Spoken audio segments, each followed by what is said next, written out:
On our Real Dad Movement podcast. I'm your host, Al. In today's episode, we talk about the one percenters. What do you mean by one percenters, Al? How does this work? How does this apply? In today's episode, we're going to be diving into the right structure and platforms that you need to have in your life to execute on what we call the non-negotiables, to continually expand, A, who you want to be, and B, getting results, physical, tangible results. Yes, facts, but also feelings. Both of those are important to drive us to a life with meaning and significance. But using both of those to drive us towards the outcomes that we want in our life. And the outcomes that we want in our life come down to the level of structure that we have in place. Using the 1% to get a yield or a return on investment at 99%. So what's the 1% that gives me the 99% reward or result, Al? What do you mean by that, Al? Well, what I mean is the fogginess, the haze that we find ourselves in, where we feel like we're just drifting through life at times, and not just in a calm, centered state, but ultimately through the chaos, the bullshit, reacting to things instead of responding the right way on our terms, simply consuming and then reacting instead of consuming what's around us and having that acknowledgement of what is around us, but then creating a better environment, a better environment internally, externally. None of this is woo-woo or crazy stuff. Like, this is real life. There is chaos and crazy shit that happens in your family, in your home life, in your work circumstances, in your personal life, inside of yourself, outside of yourself. Both of those together create a level of uncertainty, because the uncertainty draws about from a lack of action or the right actions that'll move you forward. So there becomes this huge overwhelm of, well, there's so many things I need to do. I don't know where to start, mate. And I'm just in autopilot. And things are just firing away. Next thing you know, we're at Easter. 2021, happy Easter. And then it's winter time, and then it's summer again. And here we are doing another podcast heading into 2022. This is how fast life goes. Don't take a leaf out of Stephen Biddulph's book, and he's got some good books on raising kids, but one of those areas that he has in those books is for fathers, saying, I don't know whether to whisper it in your ear or shout it to your face. Be prepared to not be the most important person for the next 20 years. Like, excuse the French, but what the fuck is that? You got this guy who's supposed to be some sort of leader in helping parents understand their children and creating value in raising their children, yet you're not the most important asset towards your children, from which, if you're 100%, you can then give them 100%. Like, come on, mate. Like, this is, and look, he's got great stuff. Like, he's got some good books. They're right there behind me if you're watching the video, and he's got some great stuff, but that definitely does not sit with me. That is literally, that one sentence has become the byproduct of families falling apart, men falling apart in the modern world, because fathers don't have the right platform from which they invest and value themselves to the level where they recognize it's their life too. How can I be 100% now so I can give more to my family? And then you're wearing all of these different hats, which creates a huge level of chaos in your life, from which you don't know where you are, what you're doing, and you can't execute at the highest level that you need to. And you know you need to, because it's just not there. You keep getting older, your body's out of shape, and regardless of how much you weigh, I don't care about that. But what I mean by out of shape is you do not have the energy you need, which means your capacity, your gas tank is small, your performance, your production is limited. And that is coupled with, in a state of diminishing returns, the chaos that continues to increase in your life. Can you see here how this just becomes a complete spiral out of control, from which we're getting told by child experts and parental experts that you're not important for 20 years. So you've gone from leaving school into your 20s, into your 30s, raising your children, all of a sudden becoming 50 or in your early 50s. And the reason why you break down your relationships, divorced or still married, is because you don't even know who the fuck you are, and you don't even know where you stand in your life with your wife, with your children, with your work or your business, which leaves you in a state of uncertainty because you're not taking the actions you know you can take, which takes away that level of control you can have in your life and how you value and see yourself, which then becomes the person who you are, bitter, twisted, full of regret in your 60s, 70s, and 80s, looking over going, well, fuck, this is what life was. Doesn't matter what amount of money I have in the bank. Doesn't matter how many kids I have or what experiences I've had. This is clearly an indicator of regret in looking over my life and saying, geez, I wish it wasn't so. But where do I go? Who do I turn to? What do I do? Like, I need you guys to understand, this is the platform from which RDM continues to drive a higher level of excellence, to see that fathers have an opportunity. It is possible. We can change. Great intro, Al, for 4 to 5 minutes. What's the point and purpose of all of this? Because remember, none of us, especially you and me, have time to fuck around. So I do everything with a level of purpose. And my point is this: everything I've just explained, it's real. It's life. It's your life. It's potentially may not be completely your life, but there's definitely an element of that in your life right now. Don't deny that. Get your head out of the sand. Stop sweeping shit under the rug and face the facts. Face the truth. Just because you don't speak it or think it doesn't mean that there isn't truth there. That means you're a liar. And it's hard because the world's full of lies. It's full of people that settle for average, settle for bullshit. And ultimately, they create lies inside of their life, not through what they say or do, through what they don't say, through what they don't do, through what they don't acknowledge and see as the truth of their life. It's a dangerous place to be, man. And it's not easy. You'd think the truth will be simply black and white. It's muddled with a lot of shit that we have, and we all have those lists. My point is this: a large portion, monstrous portion, that can be completely reversed by investing in yourself, starting with the key things in building the right structure in place in your life. Everything in your life is built around structure. And I'll save that for a different podcast and different episode, but it's the truth, mate.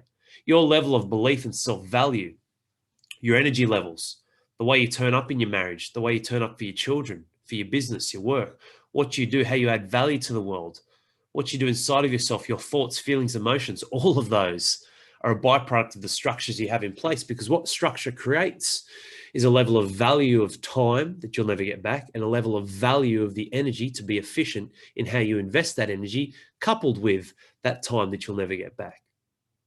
So you'll have a certain amount of energy that will come and go. It'll replenish as it needs to, and it'll diminish as it needs to throughout the course of every single day. But ultimately, the energy for that specific day, you will never get back.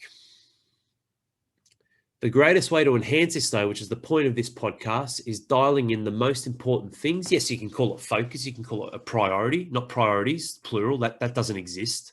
Priority is the most important thing, and there's only ever going to be one most important thing in life.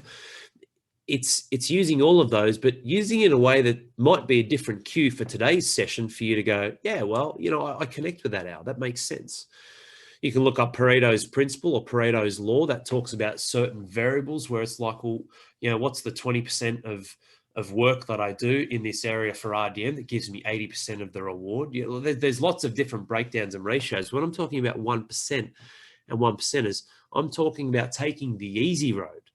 Like, make no mistake, there's hard work at play, but it's easier in contrast to being 80 years old, filled with regret, going, my life was just fucked and I wish I took these chances and I never did. That's way harder. That is a way harder pill to swallow than going through certain discomforts right here in the now to break through some of the patterns to create a better level of autonomy in your life. 1%, low-hanging fruit. These are the easy options. Let's break them down on some of the key areas for a man, a father like you in the modern world, to make sure that you're doing what you said you would do and following through on a path that's going to help you expand. Please understand this. I'm not going to be some motivational wizard that just talks about you growing or dying, or you're expanding, you're evolving, life is transcendence, blah, blah, blah. There's definitely a role for that. Awesome. It's great. But what I'm talking about is breaking down the realization that you are either getting better or worse in life. Regardless of where your body is, the gray hairs you have, the wrinkles on your face, in terms of your energy and how you express that and how you utilize that with a higher efficiency under your kingdom. Your children will move out, different things will happen, but it's your kingdom. You're the head of the tree. That's something that is critical to evaluate and understand where the pitfalls lie and where the glory can lie in going, well, do I choose to be a victim or a victor? And one of the greatest ways is dialing into those 1%ers. Starting off, nutrition. Okay, so what do I need to do, Al? I need to get the Primal Power 1 book, or I need to download a nutritional guide, or cut carbs, cut fats, keto's the answer. All of these different things, fasting, sacrificing my calories. Look, none of those are specifically the answer. They're all pieces of information. But all of that aside, what you need to do is find and dial something in that's congruent with your lifestyle, that's achievable and sustainable, and that also supports your hormones and your metabolic rate through your thyroid. A healthy functioning thyroid is critical to you maintaining the furnace inside that's going to keep you in optimal health, optimal energy, and maintaining a level of fat burning so that you don't have stored, unused, excess energy that literally weighs you down.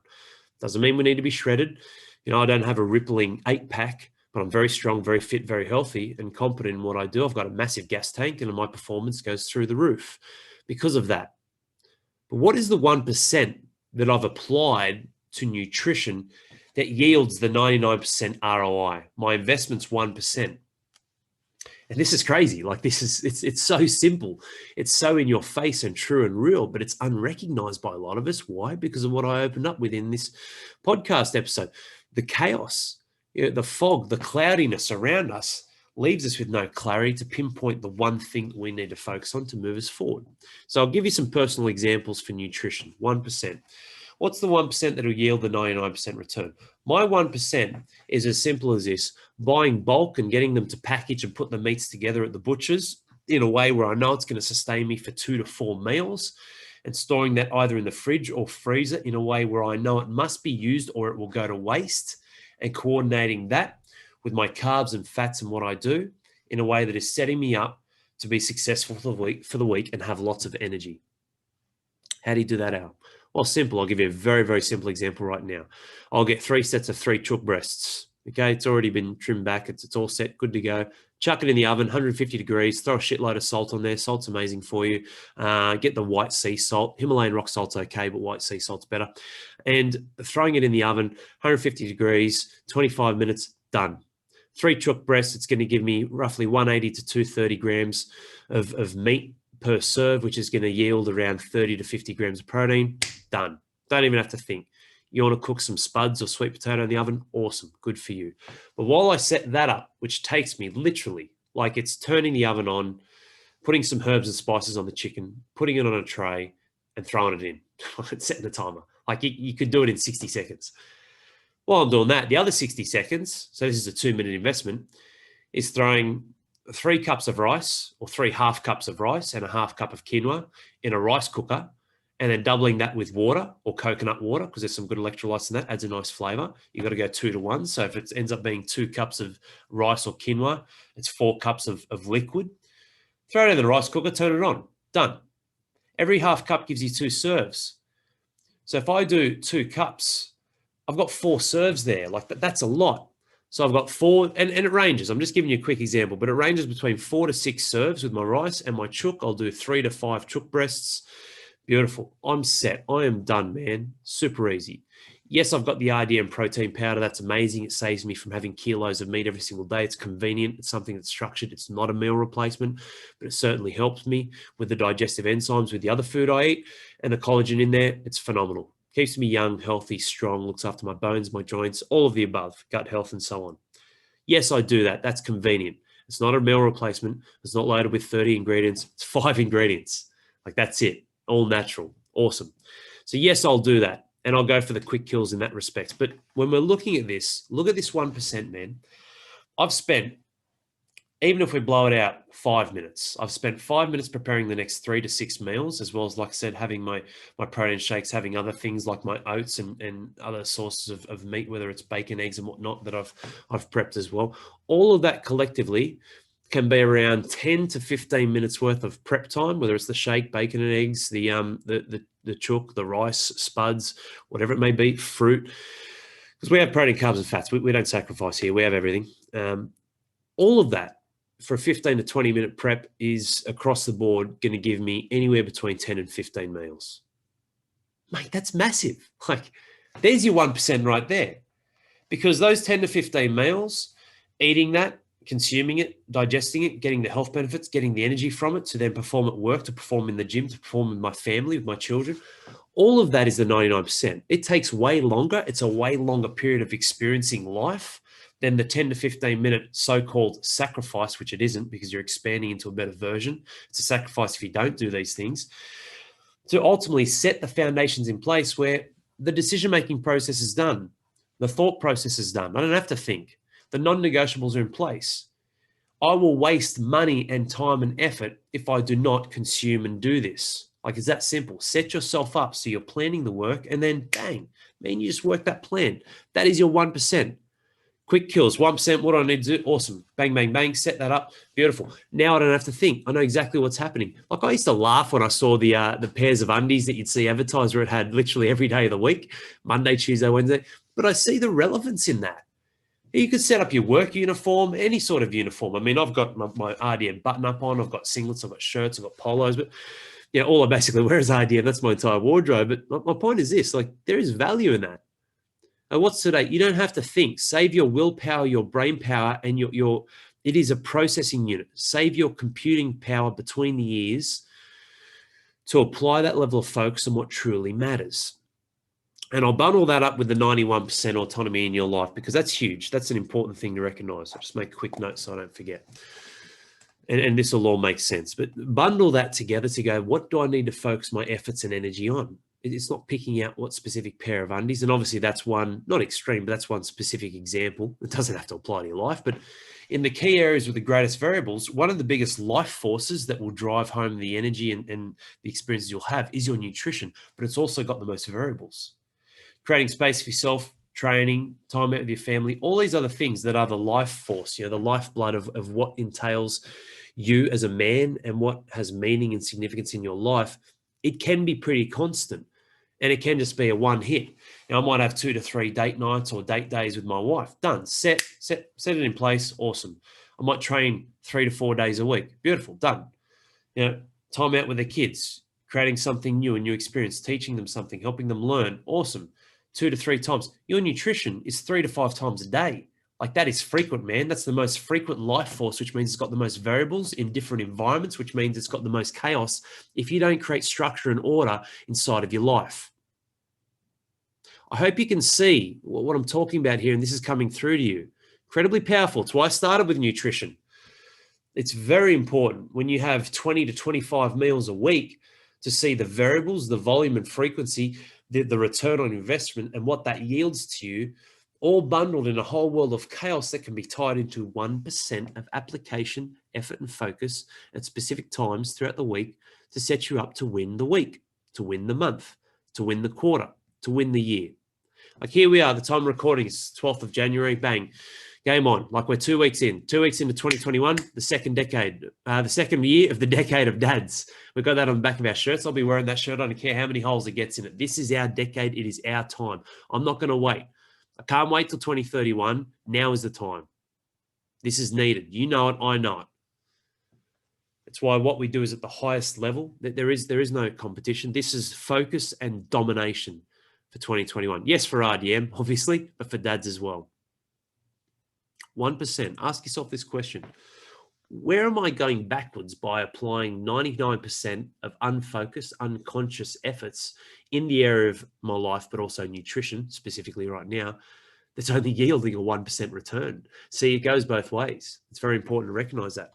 Next one, exercise. Okay, cool. Well, for me, it's not about this morning, okay? I got up early, went to the gym about 4:45 by the time I got there, but there was a process. I woke up, took my mojo. I mean, I have that, every morning, obviously, my RDM mojo, jumped in the car, went to the gym, did my training session, went for about an hour, had a shower, jumped in the car, had my post-workout shake and coconut water, bits of fruit, loaded up, came to the office, and here we are. That's my morning prep. That all of that encompasses exercise. It's not just sitting on the bike counting calories. All of that is your exercise regime. That's a long time. Like, we're looking at sort of 4:30. Set the alarm at 4:15 this morning. 4:30, between 4:30 and 6:30. And yes, there's other things. There's my nutrition there. There's traveling to and from RDM HQ, and there's arriving at the gym and warming up and having a shower, getting dressed, all that sort of stuff. But that is my exercise. That's my commitment to my time, creating space, and my exercise. That's a long time. What's the 1% now? Very simple. Communicating that with a level of investment and commitment to that which is important for me. So the tribe, the dads know, hey, Al's getting up. Hashtag rise to win. It's a challenge we're doing at the moment. I'm getting up early. I'm going to do a training session, then do a live video for the dads to share some wisdom for the day. In complete control, complete state, starting the day in complete control. So no matter what chaos, what bullshit hits us for the rest of the day, and you and me get plenty to worry about that, I have started with complete control, which has given me laser focus and the ability to tap into what I need to handle the stress, handle the dramas, handle the adversity, and come out on top with a proper internal frame of who I am and what's important for me to handle what it is that I influence outside of myself. That 1% is a commitment to the tribe and communicating that. I'm accountable now. It's the tribe. Can't let them down. I'm investing in something larger and bigger than myself, from which I'll raise the bar on my standards. The other 1%, well, setting the work up. Like, yes, getting up at 4:15, it would be nicer to go to bed 15 minutes earlier, but does that really matter in the grand scheme of things?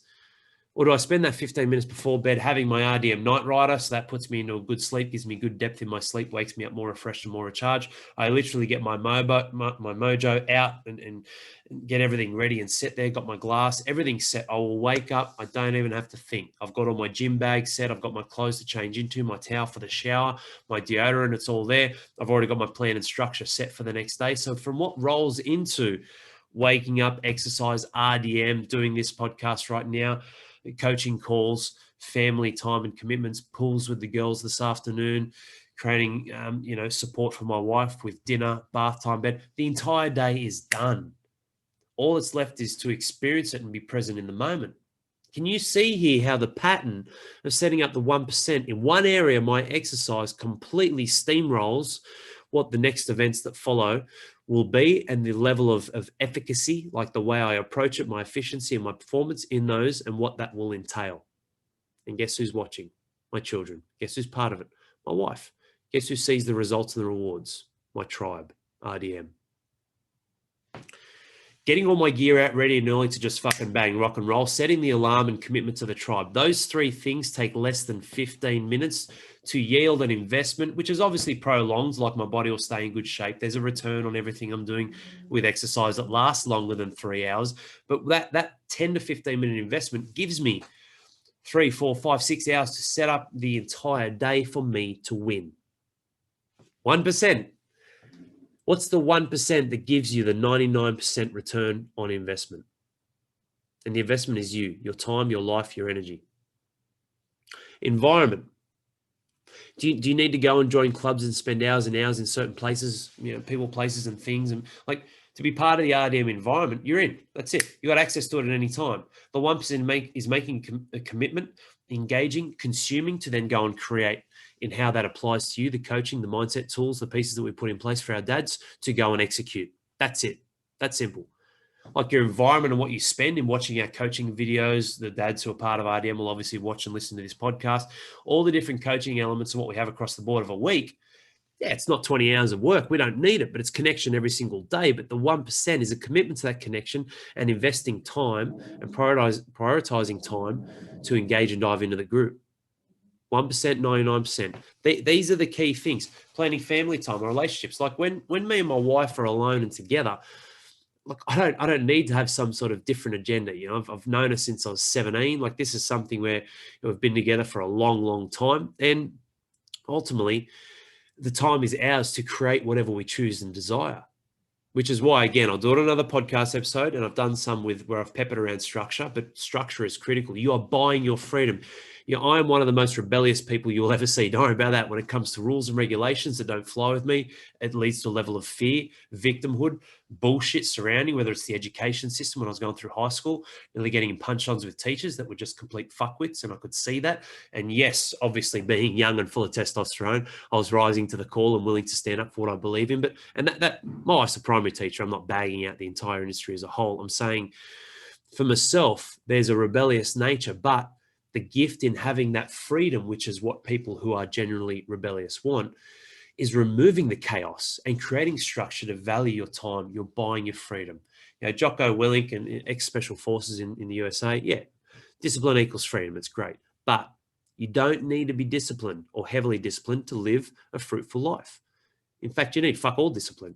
You only need to apply that 1% rule to get the 99% return long enough until that discipline's gone and it becomes a pattern, and that pattern becomes a part of you. Again, I'll finish up the podcast with this and talking about 91% of your life being autonomous and setting those principles in place. So when it comes to date nights and date days and structuring time with my wife and whatnot, the 1% is really sitting down, organizing a short period of time, 5 minutes, to time block where we want to catch up, what we want to do, and what that looks like and what time of day, built around the kids, the structure that we have in place for them, the structure we have in place for ourselves, my work, her keeping the household nice and regimented as she needs to, as that's what she's doing at the moment, while she's got 3 kids under 5 and working the household. Everything we do is built around communication and clarity, which helps us understand that what we do in planning time for us gives us the benefit of spending a long time together with higher rewards in just being present and creating whatever the fuck we want to create. Relationships, not just your wife, can be with anyone, your children as well. The work environment, setting yourself up to play. What's the most important thing, the one thing that I need to do? And it is a great book by Gary Keller, The One Thing. It's an incredible book. It's one of the most influential books for me in terms of performance, for sure. There's a couple of others that trump that for me, but what is the critical thing that I must do? See, I've been in the office since sort of just after 6, I'd say. I know I said 6:30 earlier, but just after 6. And for me, for the last 4 hours, 3 to 4 hours, my focus has been on the critical things that are going to help me develop and move forward the message of RDM, what we entail, the way we communicate, and the way we serve our fathers. This is one of those, but this was not the most important thing, which is why after a workout, pumped up, yep, awesome, ready to start the day, endorphins are going, all sort of stuff. Didn't necessarily mean that I had to go into a podcast. I had other things that were more important. And having to-do lists or to dominate lists is really separated between asking yourself, am I just surviving and going through these, checking these boxes just so I can feel good and have this sense of accomplishment when none of it really fucking matters? Or do I have a shorthanded list of things to dominate to really get after? I call it a power list. What's my power list? Okay, I've got, and all right, you still got them. Like I've got my to-do list here and it runs 15 deep. There's always going to be a level of damage control in your business, in your work environment, where sometimes you just need to allocate and coordinate some time to tick off the things that you need to for maintenance. I get that. But the power list, or what are the 1 to 3 key things that I need to do today from which everything else becomes easier, unnecessary, and I move forward in my life and what I do with work and how I value that. Literally by time blocking and creating that, and then create an understanding of why that's going to serve you and move you forward, who's involved with that, how you coordinate that as a team, is going to yield the 99% return on investment in your work and your business and what you do. Can you see the pattern here? Like, this is an incredibly powerful podcast. They all have gifts and beautiful takeaways. And that's not saying that, I'm the big dog and the man who just, whatever I say, I just shit excellence and whatnot. What I'm saying is there's always a gift, whether there's something you don't agree with, whether there's something you don't connect with, at least it gets the thought-provoking nature into swing, into play. You're out in the field. You're not sitting on the sidelines of life, watching your game of life go by. You're in the field and you're playing. So there's value in all of them, but this one is critical for this time of year for you to see where you can best coordinate your efforts in the present, in the now, to square away those key areas, which I've broken down a few of them. But remember, there's only 3.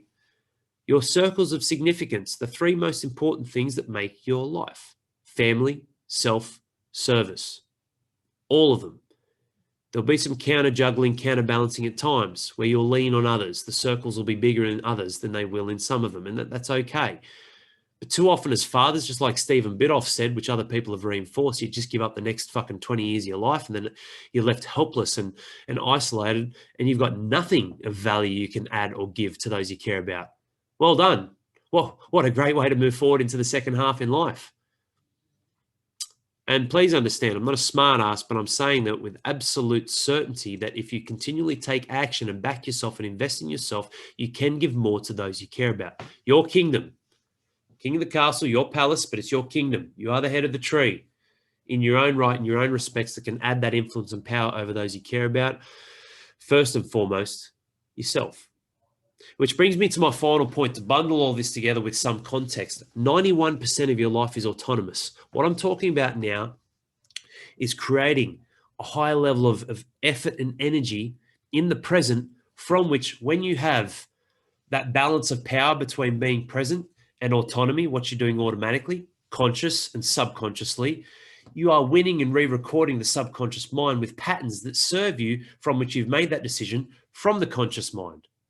See, any habits, any character traits, habits, behaviors, routines, rituals, all that sort of shit comes down to the autonomy in your life, which is 91%. The 9% of consciousness, though, is the most powerful, because that is what creates the recording. That is what creates the re-recording over bad patterns, bad behaviors, bad habits of what you run in autonomy in your life. This is why it's critical to have a higher level of emphasis, drive, and force behind what it is you want. This is fucking why I want this out. In the conscious now, in the present moment, use that 9%. Computer processing units, I said right at the start, your consciousness and what it can focus on and execute, which is why you should only focus on one thing at a time. Multitasking is a scam. It doesn't work. Focus on one thing at a time. if you're a computer processing unit, you're processing 40 bits per second. Your subconscious operates at 40,000 bits per second. That's much more powerful, obviously. Incredibly powerful, your subconscious. 40 bits, 40,000. That's why you can drive a car without having to actually be present or aware of your surroundings. You do have things that have a critical nature, whether it's accidents, whether it's a shift in the environment, slamming on the brakes, starting, green light, red light, all that. I get that. But how often do you look at the person crossing down the road further away that's out of your sight, but it's in your peripherals, or the street signs that you go past, or the other cars, the color, the make of the cars, what they are, the roads, the different lines that you have, the different roundabouts, the trees in the middle of the roundabout, the people walking their dogs. Like, all of that is subconsciously being recorded and taken in, but consciously you can't focus on all of that. The pressure of your foot on the accelerator, changing gears or not, steering the wheel, where you hold the wheel, all of that is a level of autonomy. You do it well because you've created the pattern in being present and consciously now in the moment to build the skill set to run with that level of autonomy in driving a car. And obviously there's a lot of variables in terms of ability, and not bagging out female drivers as well, but just saying there's definitely variables in terms of, competency when it comes to getting behind the wheel. My point is this though, 9% conscious. So whilst your subconscious is more powerful, the greatest influence over that power is what you do now.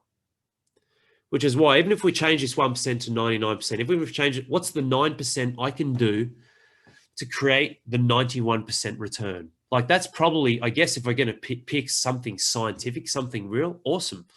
Like, if the 1% for 99% works for you, great. But if we're talking real science, like, that is a metaphor. That is a hypothetical. Like, if I spend five minutes preparing for something, that doesn't mean I need to times that 5 minutes by 99 minutes for the return on investment. Like, you know what I'm saying.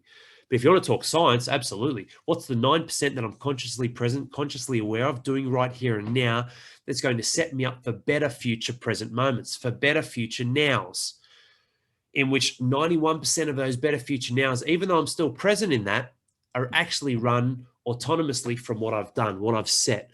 I've set that work, I've worked that plan, and I continue to refine and optimize that. This is the power, man. Like, yes, fatherhood's hard work. You're in the second half. Don't waste don't waste your 40s and 50s and give away 20 years like fucking old mate with the Raising Kids book says you should do. No, wait, this is your life. Like, be as powerful as you can be, as you should be, for your family, for your children, for your wife, for yourself. Because this is your world. You are living it.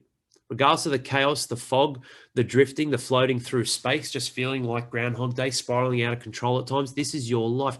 Set better foundations around the structures you can have in place to get the low-hanging fruit and have the slight levels of discomfort. Yes, because the patterns must change, but that is the easy path.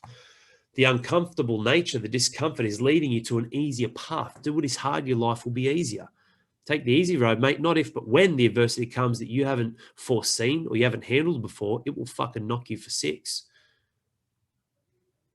There's plenty of times when we have our back against the wall, when we do push off the wall, double down, triple your efforts in coordinating the value of time and the efficiency of how you'll spend your energy with that time accordingly.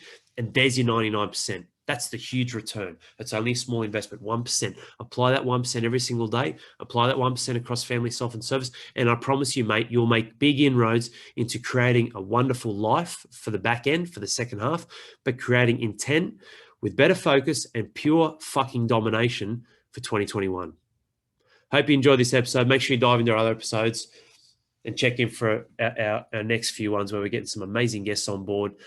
And we're really expanding on structure and how that plays a critical role in what I've said just and gone through just then, to winning and not surviving, not existing, thriving, winning the second half in life.